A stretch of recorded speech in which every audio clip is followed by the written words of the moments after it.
memories.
Joy and happiness.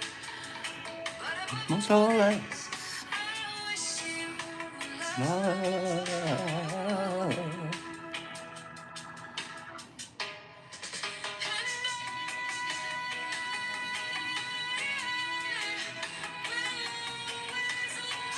Note the difference between this picture and the very next picture.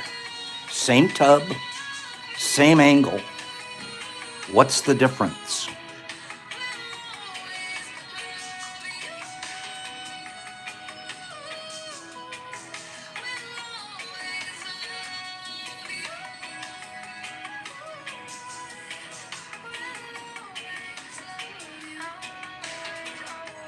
Picture one, picture two.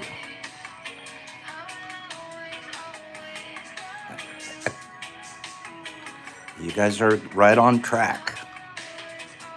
What's the difference from 1 to 2? 12 hours. 12 hours. That's the difference. So if I'd have plucked them here, harvest, or wait another 12 hours, they're still pretty darn good here, aren't they? They're darn good right there. Easily harvestable. But let's wait another 12 hours. Probably got another 2 dry ounces out of the tub. Boop. Know your fruit. Oh my. Oh my, is that what Pops does when he does a reset? Is that what the heck's going on over there? Balance every budget without raising taxes? I'm telling you guys, we don't mess around.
We're busy. I love this girl, by the way. Her voice, her swag. She is The It.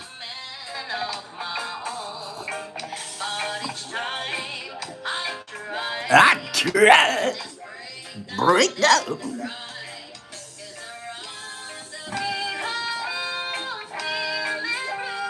Yes, RX, that's exactly what they were.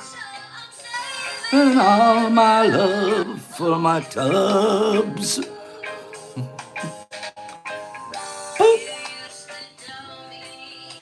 That you would grow for me. That you'd be real medicine.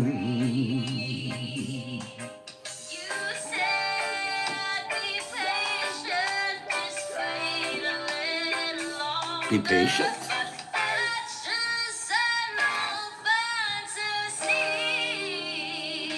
Listen to her voice.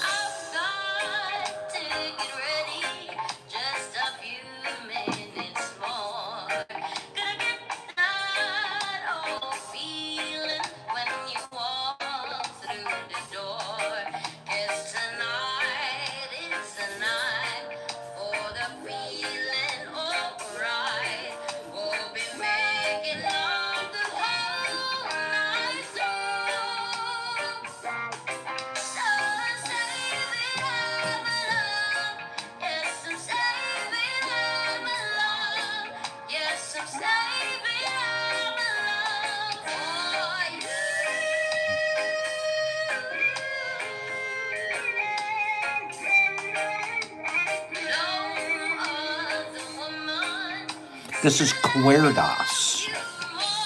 Querdas.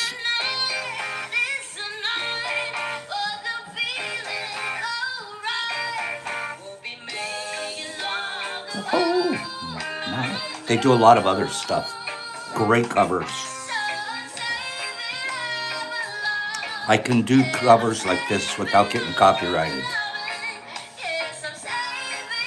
Oh, my love for you. Oh yeah, you.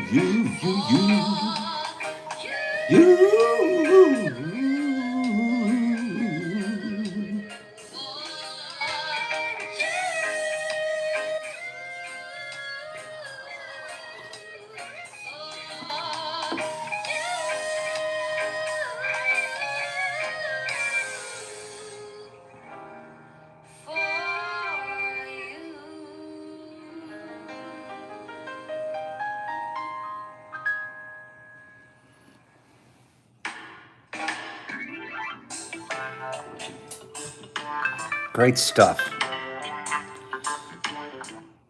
That next song's awesome too.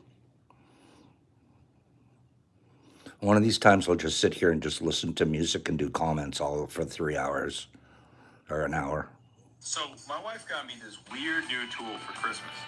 And at first, I thought it looked kind of crazy.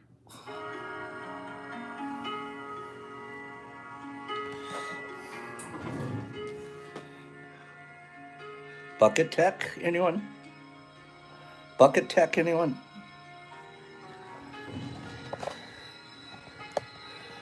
Check out this article real quick. I'll be right back.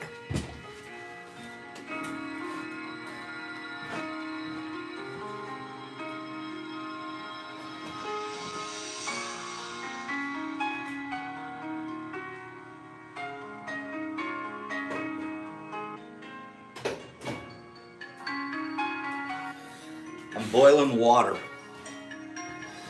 I got the water on boiling.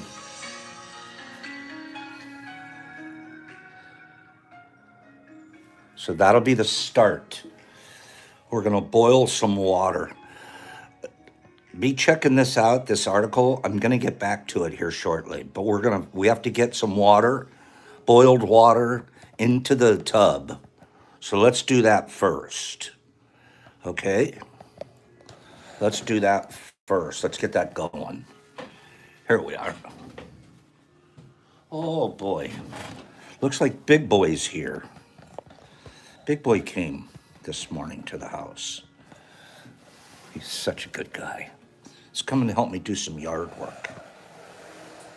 Okay, hold on. I'm sorry about this. Good morning, everybody. Okay. Give me 1 second. Well, I want to go through this with you. All right, we're going to do some bucket tech pasteurizing of substrate here. Okay? Okay, good, good, good. So we're going to start out with, we want a ratio. We here at the Mush Lab, the Detroit Mush Lab, we don't do much in terms of additives to our substrate. Just don't believe in it after years of trying coffee, grains, trying adding gypsum, adding poo, adding. My favorite, if I ever do add something, it's going to be worm castings. But again, that's almost just a soil that the worms have gone through and they've left their own little poo in. So it's really, you're adding a lot more soil again, but it's super dense. Honestly, our mix is super basic. We are about 60-40 cocoa to vermiculite. I could even go 2-to-1. Okay, 2-to-1's an easy ratio to always remember.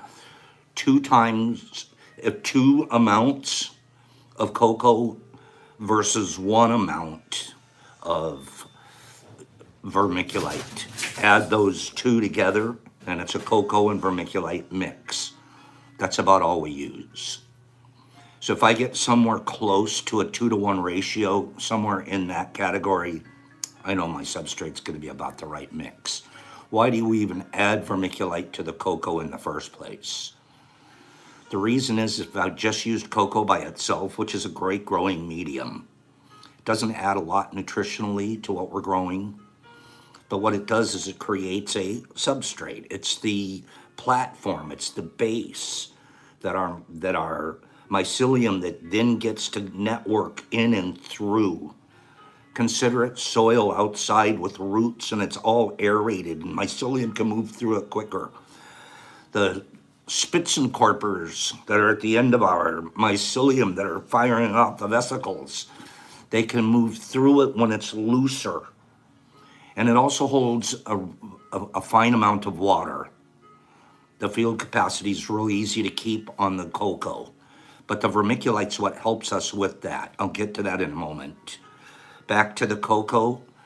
The cocoa coir is simply coconut husks. Ground up coconut husks. Think of Hawaii's forest floor. It's just verdant. It's just filled with green ferns, and you got to hack your way through it. And its soil base is the coconuts that have fallen down and shredded, and they become part of the landscape. One of the reasons cocoa is such a good medium to grow with, such a good medium, is because it has a pH balance of neutral. We have a certain amount of acid and a certain amount of alkalines in different substrate soils that people use, and the additives. When you start out with cocoa, you start out at a basic neutral. And that's exactly what you want to grow mushrooms. Mushrooms love no acidity, no alkalinity, a nice neutral base. So we're offering them that with the cocoa. Okay? So all we're going to do is we're going to take cocoa coir. A note on cocoa. Because it's something that's made by nature, of course it's renewable, but it's not renewable on the scale that it's currently being consumed. Could you know that?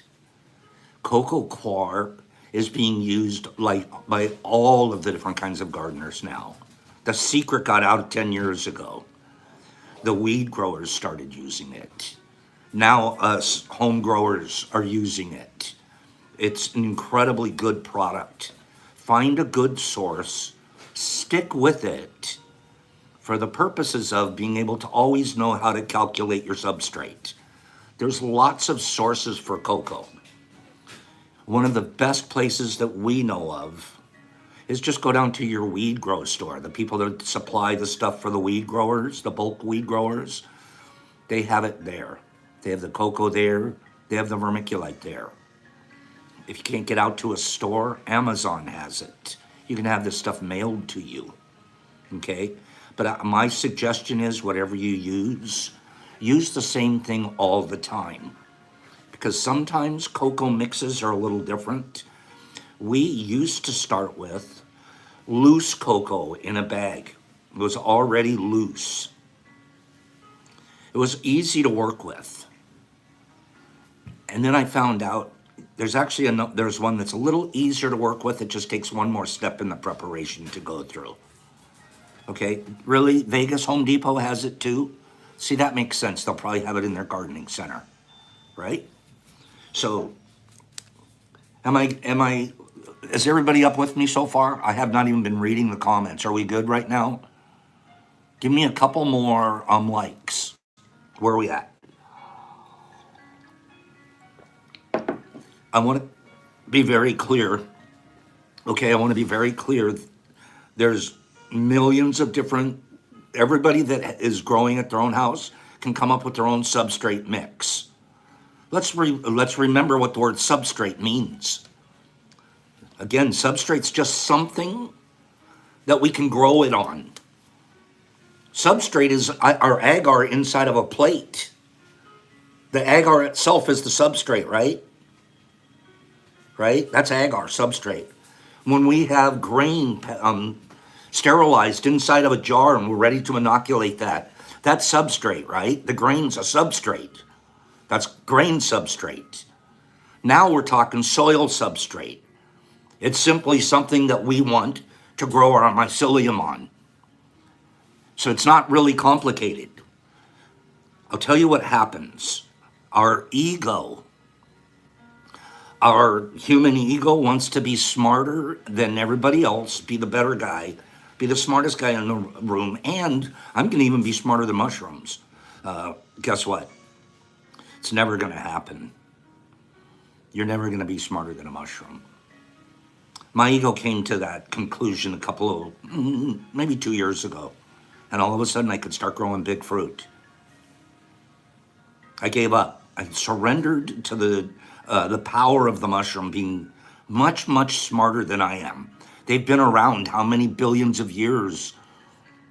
I've only been here 65. Their spores can do some miracles. They work miracles. I'm cleaning up messes. Mushrooms are like, woo-hoo, way further along than pops. And if that's a true humility, I'm not just making that up. The admiration that I have for, I'm rambling. Let's do this, okay? Let's do this. We're going to start out with our cocoa coir. Okay. Let's get our cocoa. I'm using compressed nowadays. It's easier for me to store. Because I was worried about cocoa going out of stock at different places, I literally have 2,000 of these bricks now. I'll send a picture later. It's ridiculous. There's a whole workhouse out back filled with these. So this is the one I have to work with for the next year or so. I'm going to weigh those.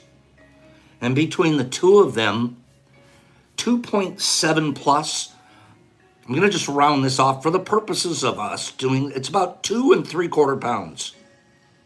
It's about 2 3/4 pounds. I'm going to take that 2 3/4 pounds of cocoa, and I'm just going to put it in the bottom of my bucket. Like that. Okay? Now, give me a second.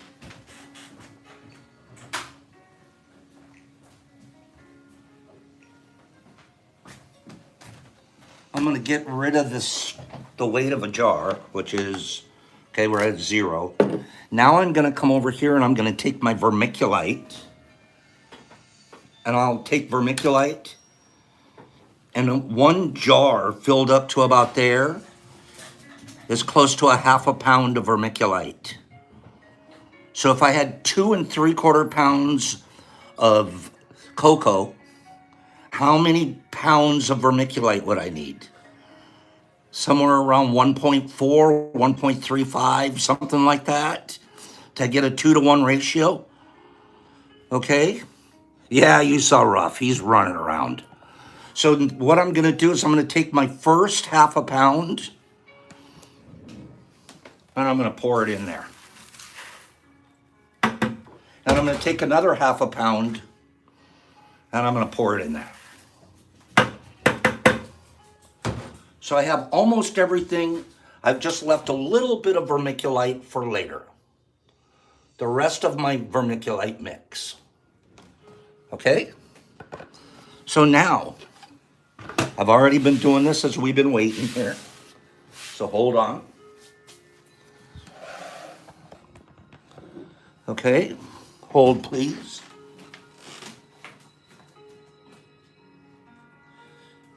I have a pan of boiling water. I'm gonna pour that boiling water in here. Make sure I get all on top of the bricks.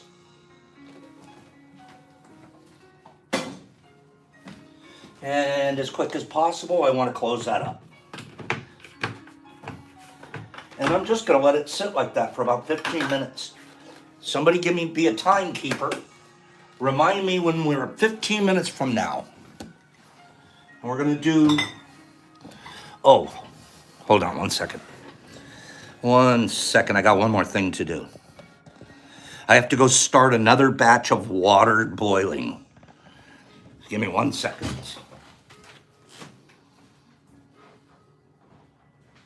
Let me start another batch of water.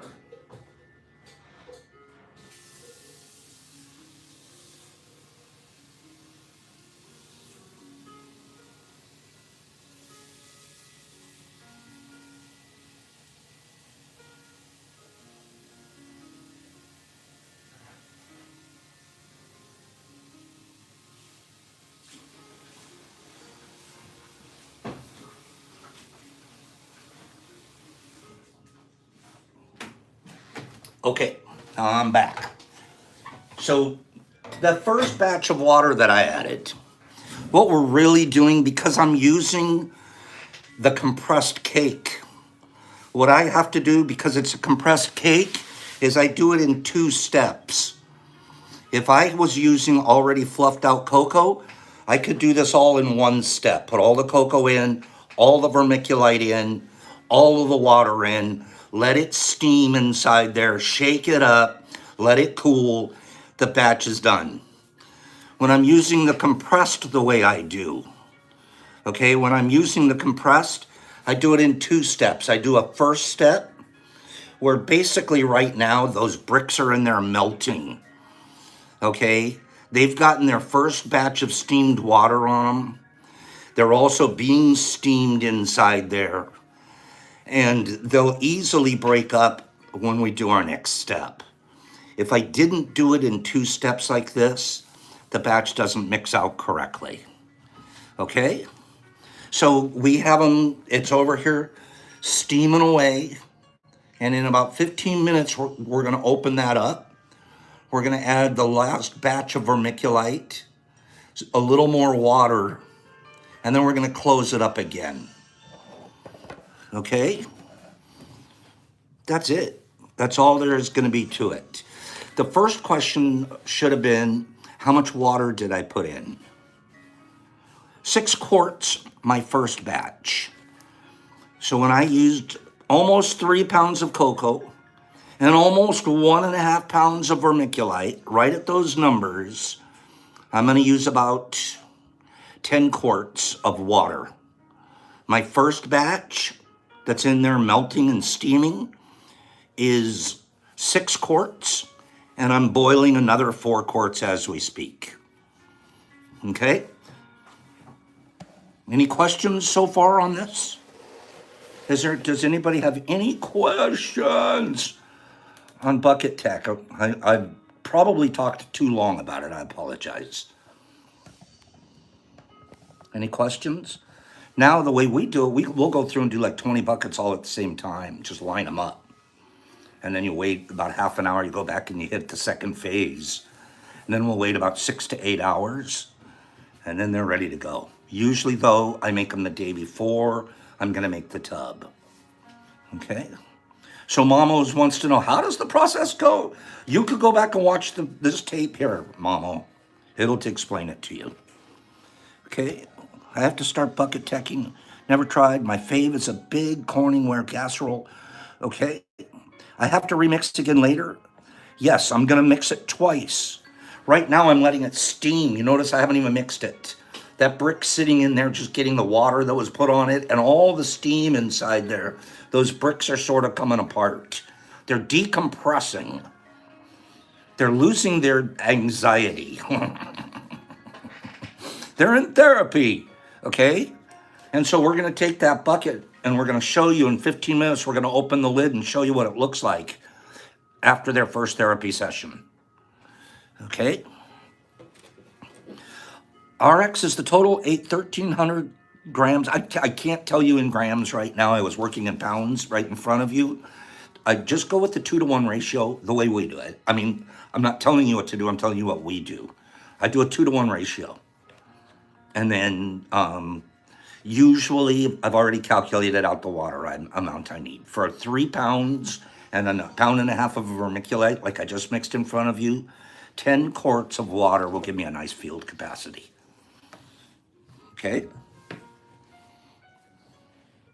And I promise you what I'm showing you works. So, what I've seen out there, weirdly enough, people giving their substrate mixes, their own recipes. They'll do the cocoa in grams. They'll do the vermiculite in pounds, and they'll do the water in pints or something. It's just easier. Honestly, you know, it's the easiest thing in the world to do. No, how we do it. I just use the jars. I know what'll fit in a jar. How many jars of water I need. I know the vermiculite. If I fill the jar up to right about there, it's a 1/2 pound of vermiculite. And of course, I know what my bricks weigh. Oh, Sandman easily can use. You could easily use substrate that's a month old. If it's still in its original bucket after its original steam, as its original preparation, and it's cooled down, and you've never lifted the lid. If you've ever popped the lid and looked, stuff's fallen in. Now you're going to close the lid. I bet you stuff's growing in there. But if after your final steam and prep, if you've never lifted the lid, I can guarantee you that stuff will stay fresh for a long time. Okay? I want to talk briefly about this article I read this morning. CNN reporting today. First thing that ran through my mind, I don't add gypsum, Gavin. I just use cocoa and vermiculite. That's the only two that we use here. And I know I'm flexing. I apologize, flex. But it works. I promise you, you don't need to use manure. You don't need to use gypsum. You don't need to use coffee. You don't need to use anything more than love.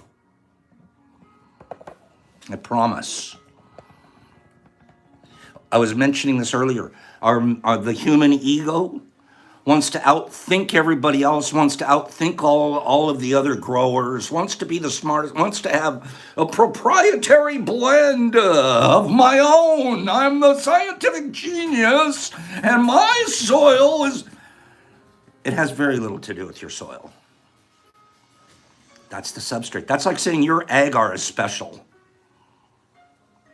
That's like saying the grains in your jar before I inoculate them, they're more special than anybody else's.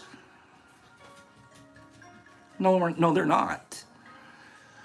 Mushrooms like really basic. The more basic you are, the more they actually appreciate you. They actually perform. They're like, thank God he didn't add gypsum this time. That gypsum's just going to burn me. If he puts in 2% too much, we're going to burn. We're going to be a lousy cake, and he's going to blame us.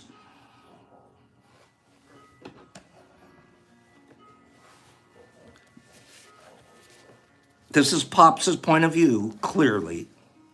There's plenty of people out there that are wearing masks and teaching on YouTube that are telling you, add gypsum. Tell them to show you their fruit.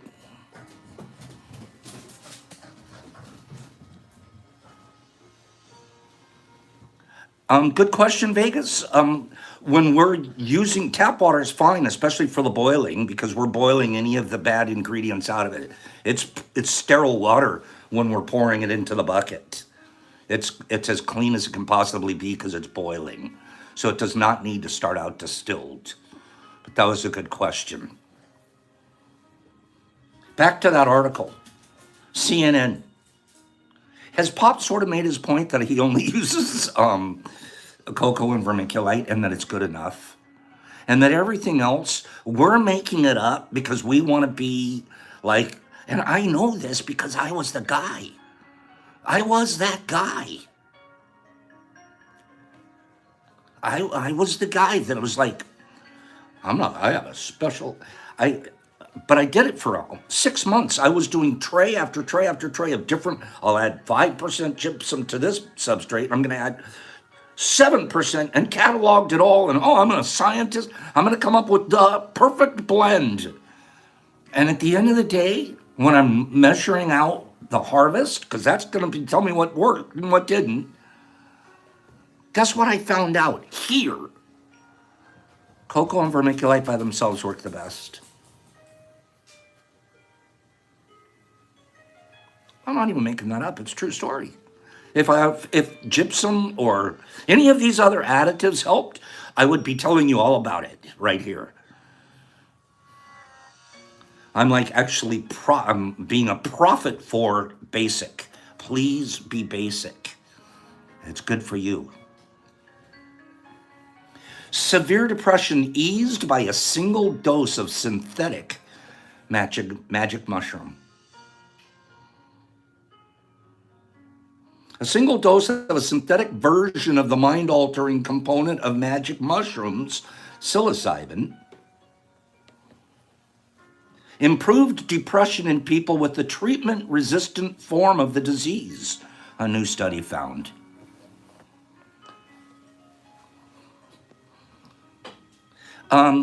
No, SLO, I don't add oxygen. I used to.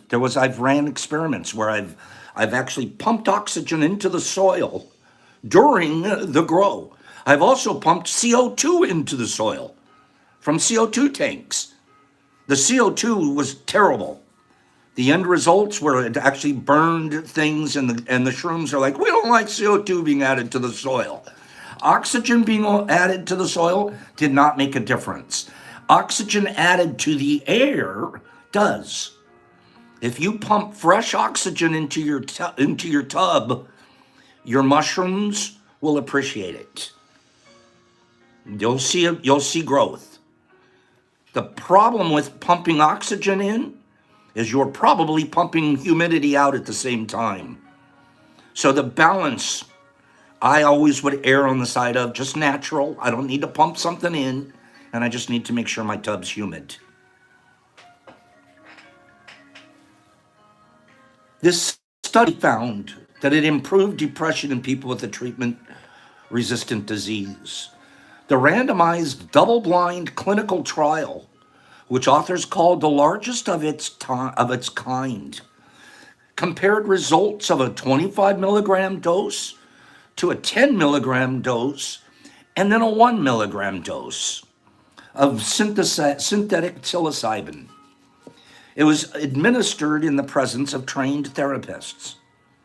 Results of the study published Wednesday in the New England Journal of Medicine found, quote, an immediate, fast, rapid-acting, sustained response to 25 milligrams, unquote, said the study co-author, Dr. Guy Goodwin, a professor emeritus of psychiatry at the University of Oxford in the United Kingdom. I told you guys, Oxford's doing amazing work and research in fellowship with Johns Hopkins. I know this without, I'm not going to be anything flexy here. I know people at both the facilities and we're in contact. This drug can be extracted from magic mushrooms, but that's not the way our compound is generated. It's synthesized in a purely chemical process to produce a crystalline form, said Goodwin, who is the chief medical officer of Compass. The company that manufactures the drug that they're using in the therapy session, and the company that conducted the study. Experts in the field found the study findings promising. They clearly found a dose effect and clinically meaningful improvement in just 3 weeks, said Dr. Matthew Johnson. They're going to go on to tout this. My first reaction when I saw the headlines is, this is amazing, this is great, this is exactly what we already know, but this is today's article in CNN. Like, if it isn't clear to us that they're changing American culture to accept mushrooms and the therapeutic uses of them, then you're not paying attention. You're not reading articles like this. That's what this article really is doing. And it's okay. It's telling us it works. Science tells us. Well, down here at the grassroots levels, we already know that. We already figured that out. 1 or 2 of us have sold our lives out to it. So we already figured that out. I figured it out through people telling me how it worked for them. Not being clinically administered by licensed therapists in a synthesized form that only this company makes. Do you see the underlying part of this? I know you do. You guys are smart as pop, smarter. They're setting us up that you're only going to be able to get the good stuff from us because we synthesize it.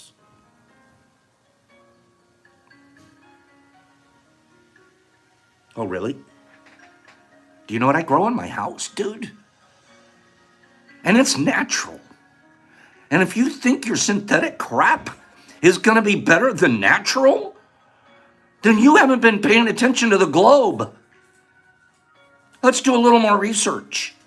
Let's look into this just one step further. What's synthetic psilocybin? What the hell is it? A lot of research facilities right now, I can tell you of 2 in Canada that I know. They're taking the fruit and extracting the psilocybin from that. So it is natural. They're not starting out with something that's synthetic, they say, to begin with. I know Pop seems to be on his high horse right now, but let's do a little research. What's 4-HO-MET? What's 4-HO-MET?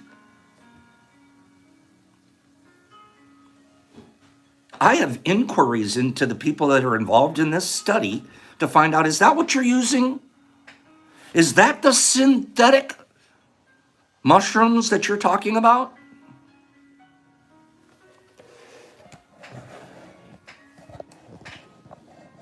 H4-HO-MET. You guys are in this with me now. You guys are in this with me now. You need to understand. You need to learn.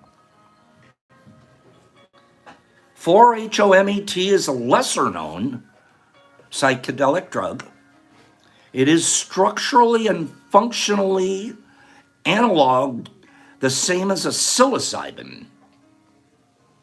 It was first synthesized by Alexander Shulkin.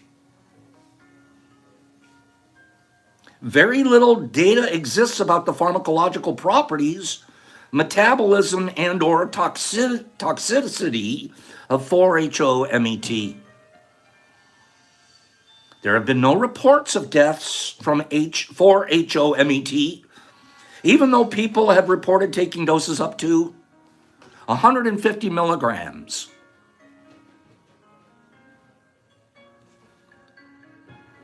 Which is a little more than the effective magnitude of a dose.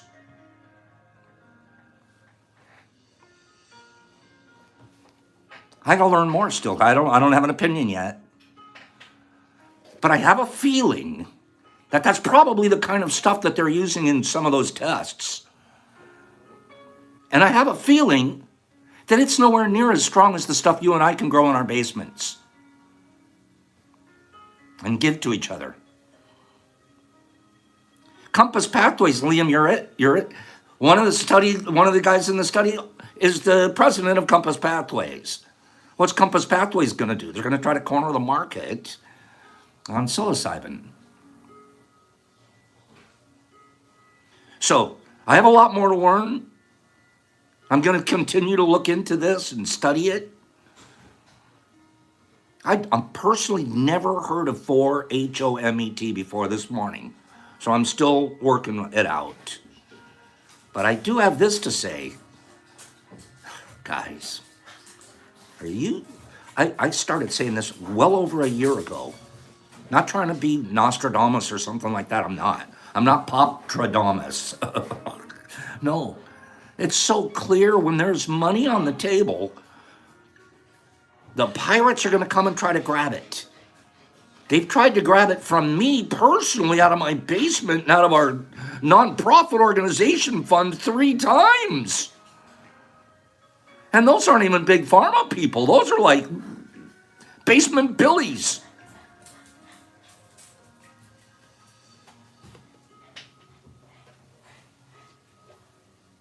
There's so many wolves ready to capitalize. Our antennas need to be so up. Our antennas need to be so spidey senses going like crazy. And at the same time, let's learn to grow our own. Or if you're not growing it because of circumstances and you can't quite do that, but it's a medicine that works, get networked so you're getting the medicine from the proper places, not here. Please. And this is like the little voices like John the Baptist before Jesus Christ even came. I'm like crying out in the wilderness. Don't be careful. Everybody, I'm warning you.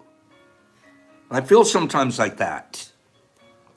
I feel like sometimes I'm the only little voice. No, I'm not. Don't get me wrong. But let's not be the only voice. It should be shouting from the housetops. At the same time, we're demanding legislation. We should be demanding legislation, and then it also says, and you're not going to get a pirate this stuff from us.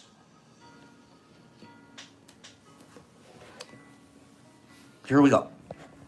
Let's go look at this.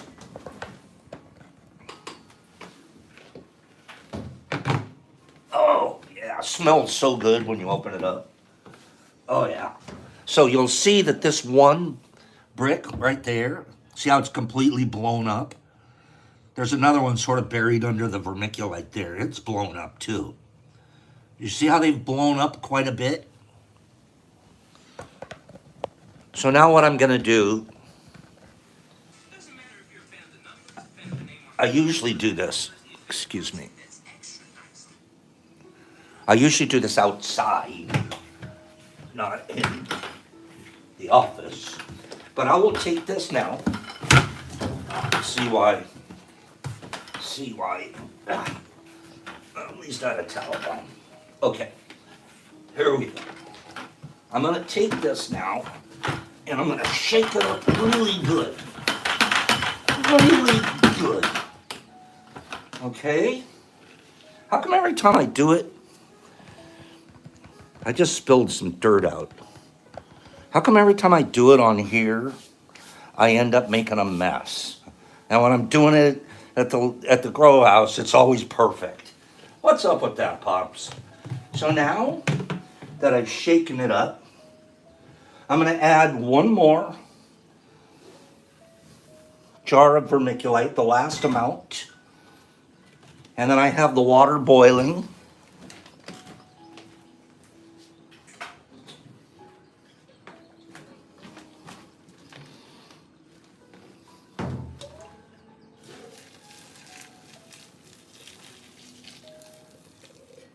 Pour my last water in there.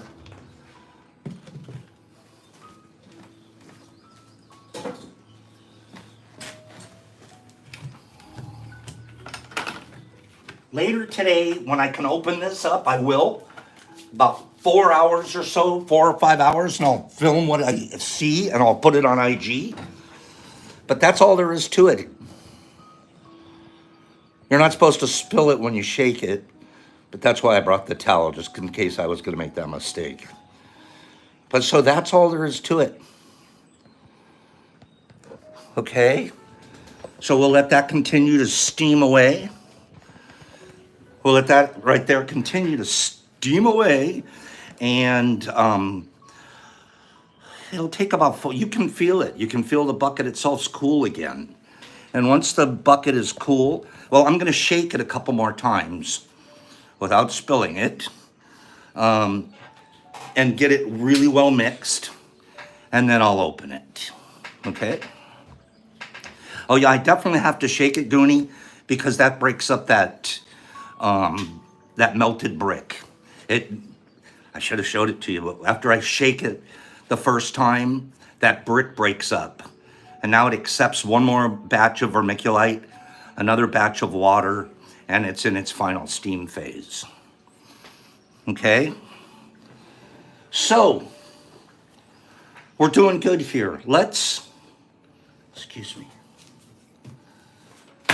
Is Harry K. Today's Harry K. Day. Harry K. giveaway. This is the Harry K. giveaway. What am I?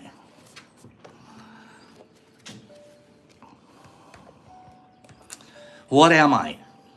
I often eat my young, and only half survive to adulthood. What am I? I'm eating half my young? I'm a praying mantis. I'm a National Sandwich Day. I'm a shark. I'm a tiger. I'm a praying mantis. I'm a rat. I'm a spider. I'm a hamster. I'm a bear. I'm a rabbit. I often eat my young, and only half survive to adulthood. I'm a bear. I'm a guppy. I'm a black widow. I'm a penguin. I'm a squirrel. I'm a dog. Despite the size of a small dog, I'm the size of a small dog. I kill hyenas, lions, tigers, bears, and crocodiles. I haven't seen it yet. I'm all the way up to, on my screen, I read them off my screen as I see them. Silly Gal said panda, Overjoyed said chameleon, Keen said falcon, tarantula, roach, pig, fish, hamster, puma, praying mantis, a rat, an alligator, a spider, a mouse, a guppy, a turtle, a prairie dog, a dingo, a lion, a tiger, a fish, a crab, a tiger, a seahorse, an anaconda.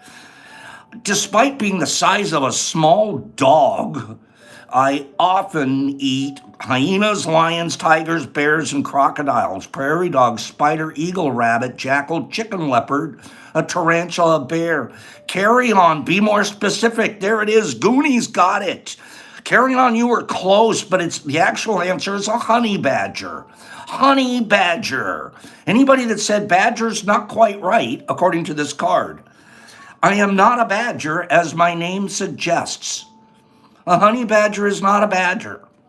I didn't know that. Up to 25% of my diet is poisonous snakes. But I love beehives. I'm a honey badger. I'm part of the weasel family, but I am the only one of my kind.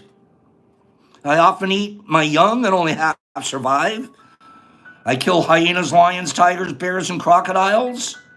And I hold the Guinness Book of World Record title for, wait for this, for the world's most fearless creature. Fearless, I'm telling you. I'm fearless. So, Goonie did, let me see who got that one. I'm scrolling back. Was that Goonie got that? Help me remember. Did Goonie win that one? Yes. Okay. Goonie, you're going to be thanking Harry K. the Third for this package that he's sending you. 5 capsules, fruit. You're stealing Pop cinnamon sticks, but that's okay. You get a card and you get a sticker. And that's coming straight from Harry K's heart through the Mush Lab to you. Okay, bro? So get that out of here by getting me your address at the DetroitMushLab.com.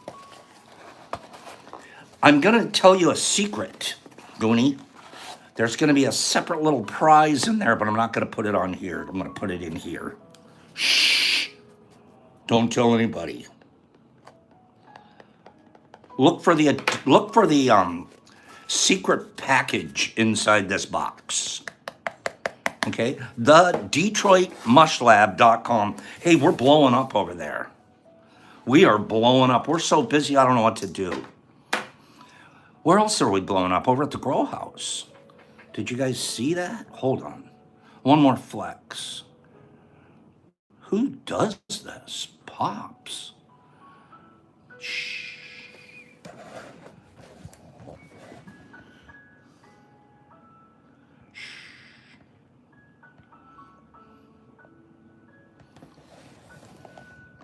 Stop it, Pops.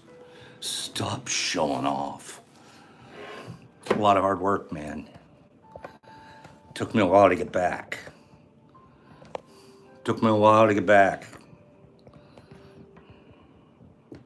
And think about the timing. We had to time it around the going to Mushtoberfest and everything else, right? But see, that's part of what I try to show you guys. You can plan your productions and stuff like that. And wait a minute, if that's just that harvest, will that be the final harvest? Give me 5 people that say, yep, Pops, that's going to be the final harvest right there. You're done. You'll never do another one.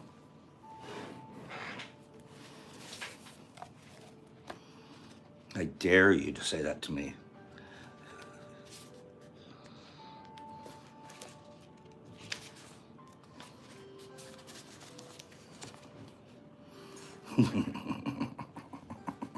What final harvest? No way, man. But don't let my ego get crazy again, and don't let me hit the cliff. Don't let me go 1,000 miles an hour. Once I go like over 99, I expect one of you to reach out and hit my brakes. Okay? Keen Kennedy. I wish you'd have told us that earlier. Pop Croons was here. Once I get over 99 miles an hour, once I hit the 100 mile an hour, I expect somebody to grab my brake. That's not true. Quick story. Growing up next door, there was an elderly couple, and they had a son that was living at their house, and their house was all set up with ramps and everything, and the son was a quadriplegic. He was paralyzed from the neck down. But interestingly enough, he got into the hobby of making model trains and model layouts. Well, because he was paralyzed, he couldn't really do the work himself. So he would get his dad involved. His dad would build some of the models and stuff. And then slowly over a couple of years, my brother, 3 years older than me, and myself, his name was Norm. We started going over to Norm's house a couple of times a week, and we'd build this incredible stuff. He had the money to do it. And we'd go over and help him build this model layout. He had a big room in his house, like this back room that his parents dedicated to his train room. He had trains running through mountains and through cities. I mean, like you're supposed to do it. I kept the bug going because later on I got really involved in this. But why I'm telling this story. Good looking man, the kindest, nicest guy in the whole world, Norm. Just loved Norm. Took about a year or 2 years or so. Eventually, my brother and I asked him, Norm, how did you end up in a wheelchair? Norm was a policeman, Los Angeles Police, and he had just graduated from the academy, like out of college, and he's in the academy, and he's just graduated. He's got a fiancée, prettiest girl in the world, and himself. Handsome. They're like, this couple's going places, right? Norm had a convertible MG. Do you remember the little MGs? Little MG midget. He had a convertible MG midget. So he's up in the canyons racing around with his fiancée a couple of days after his graduation from the academy. And mostly he's excited and he's like kind of showing off. Probably got a little fast on the canyons, a little sloppy on his turns, whatever. His girlfriend freaks out, fiance. She freaks out. That's funny, Shasta. I had one too. I had a white one, pearl white one. I loved my MG midget. His girlfriend reaches out, and on the MG midget sitting right there, right next to the stick shift, is the emergency brake. It's a lever. Emergency brake lever thing. She's in the passenger seat and she reaches over and goes, yank! Pulls the emergency brake up on this thing. Sends him over the cliff edge. Nick, he breaks his neck and he's paralyzed for life. She walks away without a scratch. Literally, like miracle, no scratch lady. And their relationship lasted about another week. She left him right away. I always think of that story. I always worry about those emergency brakes. And I wish she would have just stuck around with Norm for a little bit longer, let him down a little easier.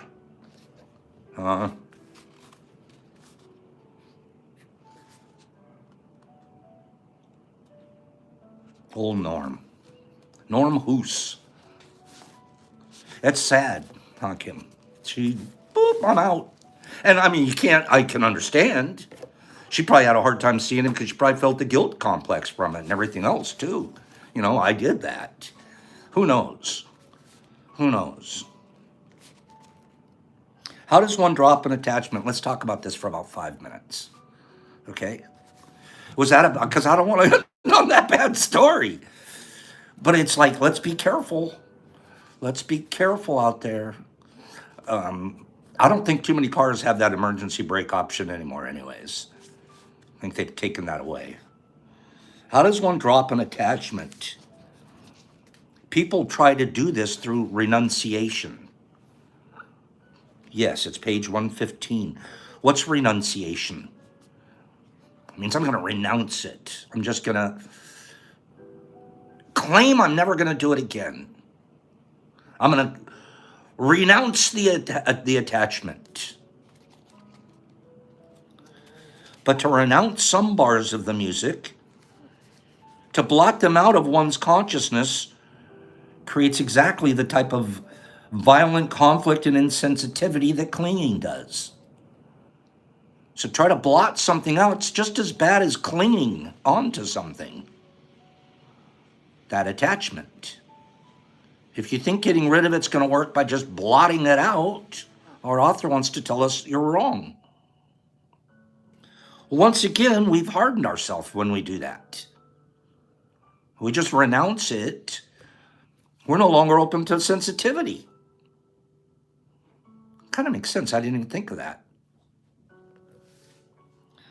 The secret is to renounce nothing, cling to nothing, enjoy everything, and allow it to pass and flow. How? Through many hours of observing the rottenness and the corrupt nature of an attachment. That's what it took for me to get rid of my Harley. Many hours of looking at it, go, that's really corrupt, bro. First of all, it's corrupt that you spent all that money on an idol. You spent all those hours polishing that idol. You did all that for your selfish, creepy ego. But I didn't come to that conclusion like in a minute. It took like walking by the bike quite a few times, looking at it, understanding, growing myself to look at it, go, who was I when I bought that? I'm not even the same person. I couldn't be, or I wouldn't even recognize it. It would still be my attachment.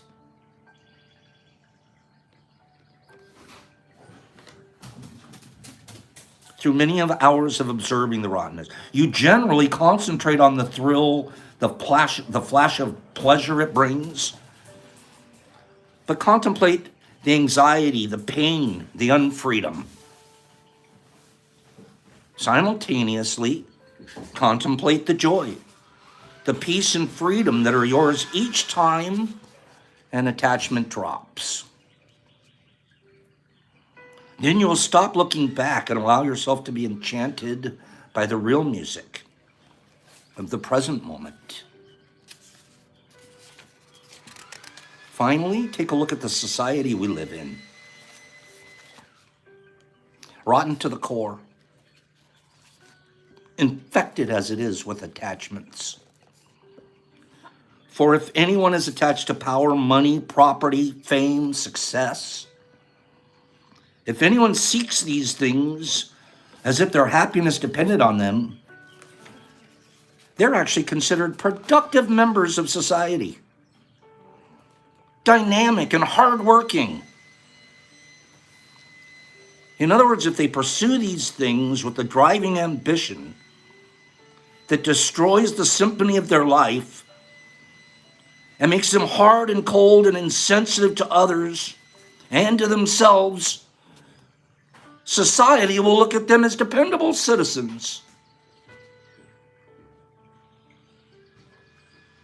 And their relatives and friends get to be proud of the status they achieved. Look at my big shot. Wow. Rotten to the core.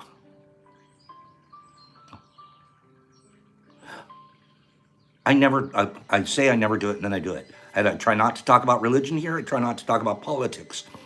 I even try not to gossip about people I don't know. But I get some information from some media sources. I tend to never stick with one media source. I source around. I'll watch CNN, I'll watch Fox, I'll watch HLN, they all suck. They're all giving me crap. They're all giving me their version. So me and my brain, I'm trying to pick through the versions and come up with, I think I'm coming close to the truth here. Who knows? I do know one thing. I had no idea. I saw recently this celebrity who's been banned now, he's been shut off from all these sponsors. Makes sense, I understand why. But they flashed on the screen the other day all of the companies that he's been involved with that are sponsoring. Somehow he gets money or they get money. They're in bed together financially.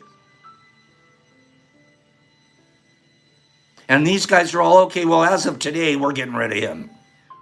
Just last week, that Kanye guy. I pray for him.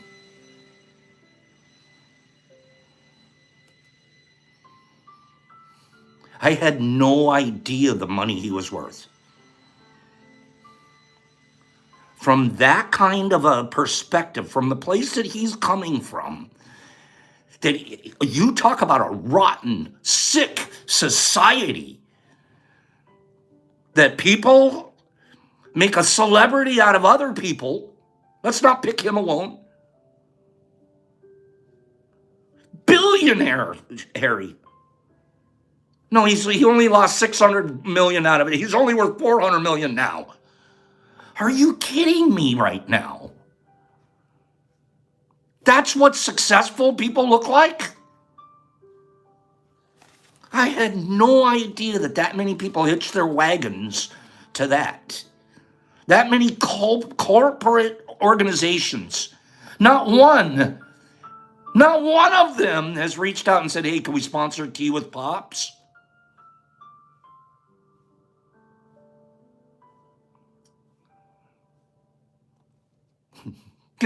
Give us, so we can grow. Give us some of that. Oh no, they're not interested in that. Rotten to the core. Oh, he finally said one thing too much. That was it. We got to let him go now. Really? It's the same guy. He's been doing the same thing for years.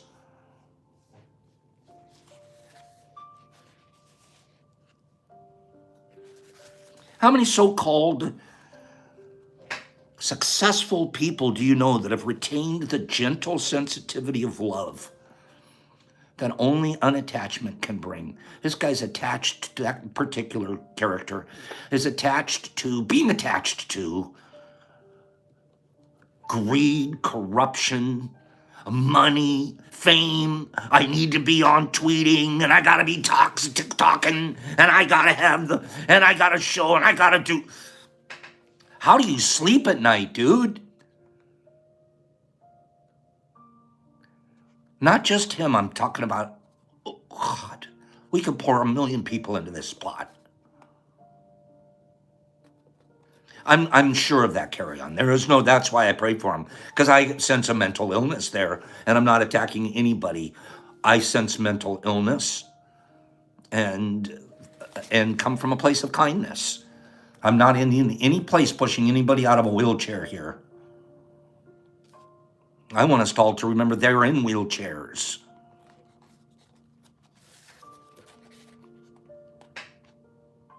If you contemplate this long enough, you will experience a disgust so deep that you'll instinctively fling every attachment away from you as you would a serpent that settled on you. I'm not flexing too hard when I tell you I am flinging attachments away as they land. If I experience something as an attachment, it is a serpent. It must go. The only thing that I'm going to be involved in is growing mushroom culture. The culture.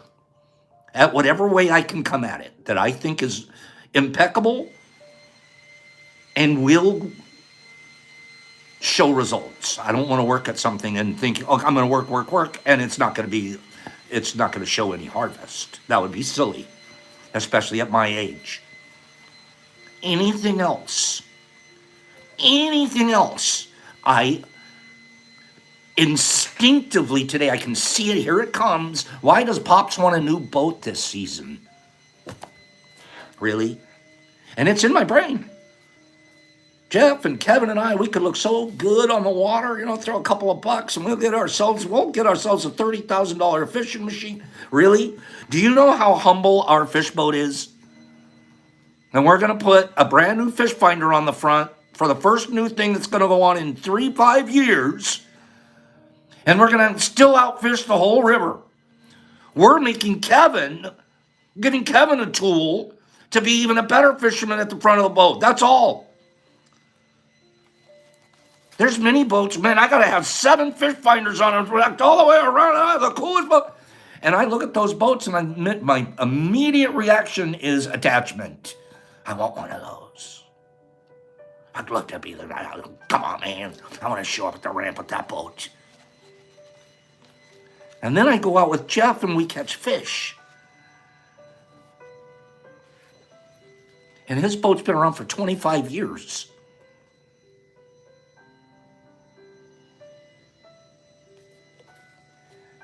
Do you get it?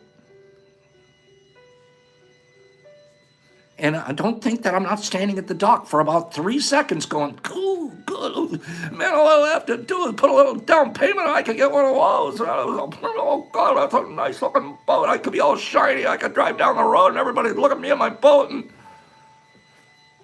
I'm going out Saturday. I'm going fishing. And I want to tell you, this is a new Pops. I didn't used to be like that. I promise. I wanted the biggest and the best, and I chased the brass ring too. I'm sitting in front of my friends right now saying, don't be like Pops. That Pops.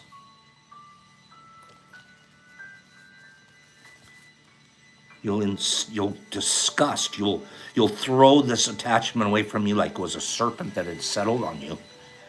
You will revolt and break loose from this putrid culture that is based on acquisitiveness, acquiring, and attaching, and on anxiety, and on greed, and on the hardness, and insensitivity, and non-love.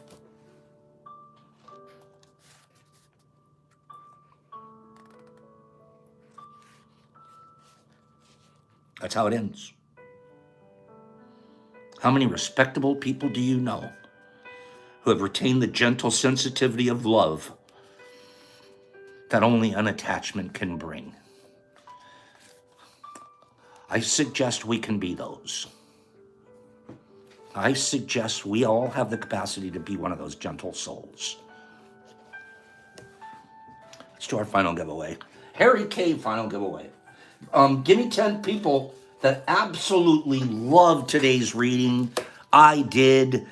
I get on my soapbox. I was on it earlier today about Big Pharma and keeping us out of their target sites. Let's be farmers. And then today to know that, boy, we live in a putrid society. But we don't have to live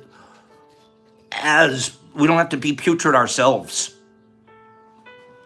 We don't have to have those kind of creepinesses and those attachments and those greeds and those desires.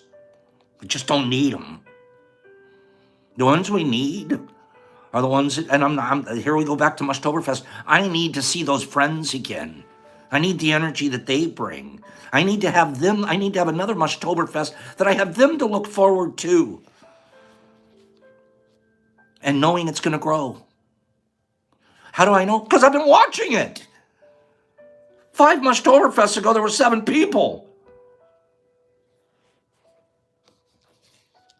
And we're doing it the right way.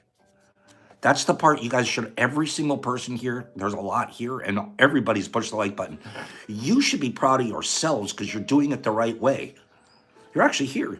You're actually pushing a button. You're actually listening. You're actually saying thank you. You're actually commenting back and forth with each other. You're doing the work. What am I? What am I? I would rather just sit here and read comments. Okay? Well, let's do our final Harry K giveaway of the day. My starting salary. No, I'm going to do this one. Only males have had this job. What am I? Only males have had this job. No females. Oh boy. This is an old card. One female has had this job. One female has had this job. I just gave it away. I just gave it away. My starting salary is $400,000. My starting salary is $400,000. There we go. Super Spooker got it. It's vice president. I gave it away. This is an old card. Back when they printed it, it said only males had this job. Now we have a female vice president. They messed me up. Spooker, Super Spooker. They mess you up. Good job. Is it Super Spooker? I'm sorry that I messed that one up, you guys. There's a 25% chance that someone will try to kill you while doing this job. 20% of the people who have had this job are left-handed. Wow, that's weird. Almost half of the people who have had this job are from Virginia, Ohio, or New York. Yeah, they want their votes, so they put them on the ticket. No college degree is required for this job, but you must be at least 35. My starting salary is $400,000, and only males have had this job. I've had 2 mess ups this morning. I had the old spillage, and I had Kamala Harris. Super, you're getting a Harry K giveaway. I'm going to throw another little package in this box too of some more shrooms. I just didn't have a chance to get it together this morning. But you've got some shroomies coming from Harry. You've got some capsules coming from Harry. You have a great card, a sticker, and you're stealing Pop Cinnamon Sticks. I don't want you to feel bad about that, but you are stealing Pop Cinnamon Sticks. It's okay. It's all right. Don't feel bad about it or anything. Don't feel guilty. And whatever you do, don't feel guilty, dude. Okay? The Detroit Mush Lab. The Detroit Mush Lab. All one word, all lowercase, .com. Come find us. Super Spooker. Hey, real quick. If you can't find us because you're searching for us on Google and the Detroit Mush Lab are not seeing eye to eye right now. Google is trying to decide whether or not they want to let us be on their search engine. So don't look for us by Google. Find somebody who has the link and just use their link. Or reach out to me and ask for a link on my IG page or something. I'll send you a link. Okay, but right now, Google is not, we're not searchable on Google, but we're there, we're a website, and the best way right now is just to click on a link. We're still trying to get links posted in different places, so we will in the next couple of days, so we have full and better access. Thank you guys for supporting that platform. It's supporting people in this community. That's what I want you to know. Don't think that, that's why I'm doing more commercials right now than I ever have about that site, because I know it's helping people, okay? So if I am doing a commercial, I wasn't before because it was all coming here. It's not now, okay? Pops, peace. I'll see you guys here tomorrow. Same mush time, same mush channel. Let's really have a good time today. And then I'll have some new stuff to talk about tomorrow on the mycology field. Okay? Pops, peace, love, out. I'm going to scroll out, starting with Trippy and Laddie and MVP. MVP, I love you, man. Keep doing what you're doing.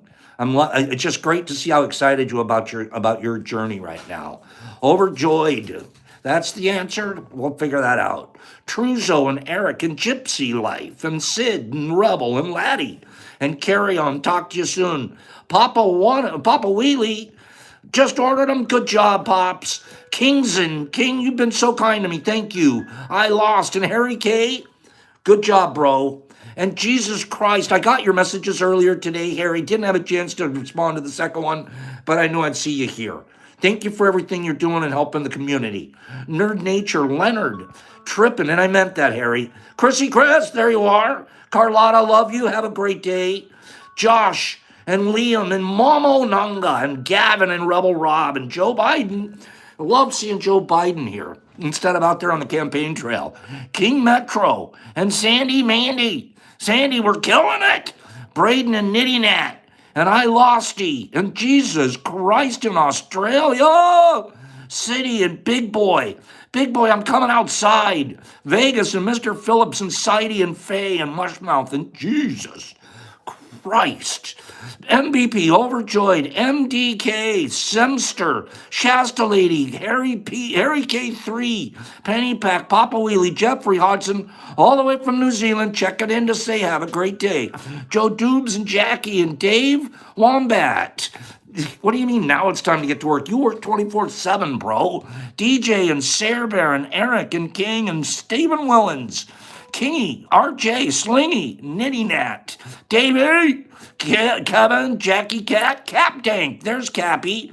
Jesus Christ, you are part of the International Kindness Association, even between your ball loads. The Tube Junkie, Joey Biden, Cappy Pants, Eric, I can't catch up. You guys are way ahead of me. MDK, Super Spooker, Jackie Cat, now I'm catching you. Sylvan Kerwin, Chris and Kevin from Cali and Dave Wombat. Pops Peas, caught up. I'll see you guys here tomorrow. Same mush time, same mush channel. Out.